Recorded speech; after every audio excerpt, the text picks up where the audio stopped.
Harry and Meghan, did they have a hand in escaping the palace, that brand new Lifetime movie?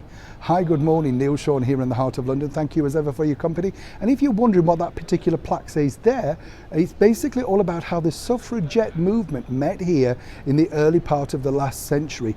Big event apparently, stormed the room. The other plaque is when Winston Churchill, our very former British Prime Minister, also spoke here at Caxton Hall. That's what I love about these buildings around London. There's so much history. Wherever you turn, you learn something new. Hopefully, you'll feel the same way about the report today. Now, we may have all seen this brand new movie out by Lifetime, which is a big company out in the US, which makes these sort of made-for-TV movies. I used to love them, didn't you? When they starred like, former big stars like Cheryl Ladd or Jacqueline Smith from Charlie's Angels, and they'd be playing a missionary in full makeup, false eyelashes, that sort of stuff. They were quite a laugh to watch. But now, of course, they've moved on to bigger and better things, this time focusing on our very much loved British royal monarchy. Now, this particular new movie really focuses on, well, guess who? Harry and Meghan, and apparently how they had to escape the palace. But there was lots of furor about exactly how the movie started.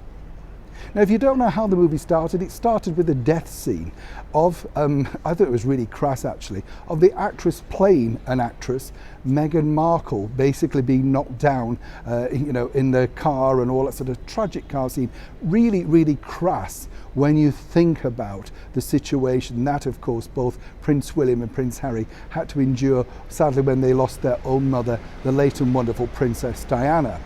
But apparently, according to good sources, Harry and Meghan really had a hand in this particular movie, and I'll explain how. Now, we all know exactly why Harry and Meghan decided that they wanted to leave British royal life. Apparently they wanted to have some kind of normality, just live as normal people. But from what I've seen, though, it does appear that Prince Harry seems to be permanently or surgically attached to that Zoom button, because whenever there's anything he wants to comment on, bang, he's on Zoom, and there you go. But this particular movie apparently was inspired by Harry and Meghan's infamous interview now with Oprah Winfrey. Now, if you recall in that particular interview, you will know that Meghan Markle stated how depressed and upset she felt and suicidal and all that sort of stuff.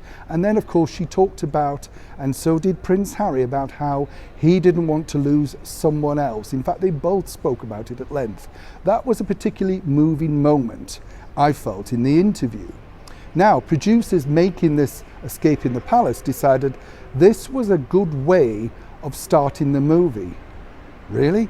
And so basically they based it on the interview, what both of the couples said about how they were fearful of losing each other and history repeating itself. So that is the reason why Lifetime decided they were going to show the death scene of Meghan Markle. Now, whatever you may think about Prince Harry and Meghan Markle yourself, it is really crass to take someone like that and put them in a scene when they're living. I mean, really crass.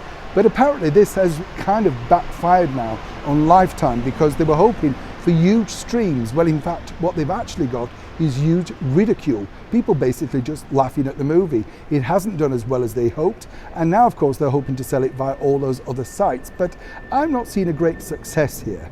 Now, I do kind of think if they want to move on with this sort of stuff and make people enjoy their movies, they need to get back to what people like, which is fluff and nonsense, absolute absurdity. The first two movies were like that, but the biggest fun I found of this particular movie was the fact that in each scene, Prince William seemed to have less and less hair, and in each other scene, Prince Harry had more and more hair. In fact, by the end scene, he had more hair than when I first met him all those years ago. So you could see who they didn't really want to offend, and who, more importantly, they were frightened of getting sued by. Hence the reason, of course, they were very gushing throughout this movie on Harry and Meghan. Neil Sean in the heart of London.